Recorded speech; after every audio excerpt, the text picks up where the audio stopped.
এক ব্যক্তি প্রচুর ইবাদত করত, আল্লাহ পাক তার ইবাদত করার জন্য পাহাড়ের চূড়ায় একটা সুন্দর ব্যবস্থা করে দিয়েছিলেন। সেখানে ডালিম গাছ হতো, ঝর্ণা আসতো, খাবারের কোনো অভাব নাই।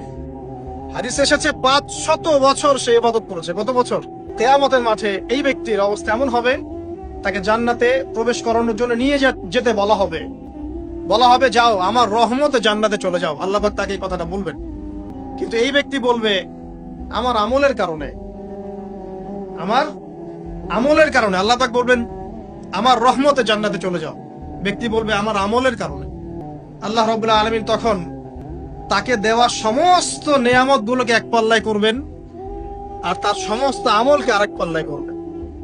তারপর দেখা যাবে আল্লাহর সমস্ত নিয়ামত তার একটা চোখের সমান হয় নাই। কথা কি বুঝতে পারছেন? একটা চোখের যে নিয়ামত আল্লাহ পাকের, সমস্ত আমল ও 500 বছরের ইবাদত এতটুকু হয়নি। তারপর তাকে বলা হবে ওকে জাহান্নামে নিয়ে যাও। এবার জাহান্নামে যাওয়ার সময় সে বলবে আল্লাহ তোমার রহমতে আমাকে মাফ করলো। তখন আল্লাহ পাক তাকে আবার ডেকে নিয়ে আসবে, বলবেন যে তোমাকে যে আমি ইবাদত করার জায়গা করে দিয়েছিলাম, এটা কি তুমি নিজে করেছো না আমি করেছি? সে বলবে আপনি করেছেন। তোমাকে যে আমি সৃষ্টি করেছিলাম তখন কি তুমি কোন আমল করেছিলে? বলবে না।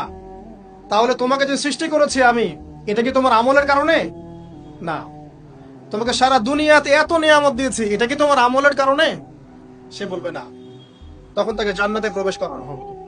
কিয়ামতের মাঠে এমন অনেক ঘটনা ঘটবে যেটা আমাদের চিন্তার বাইরে।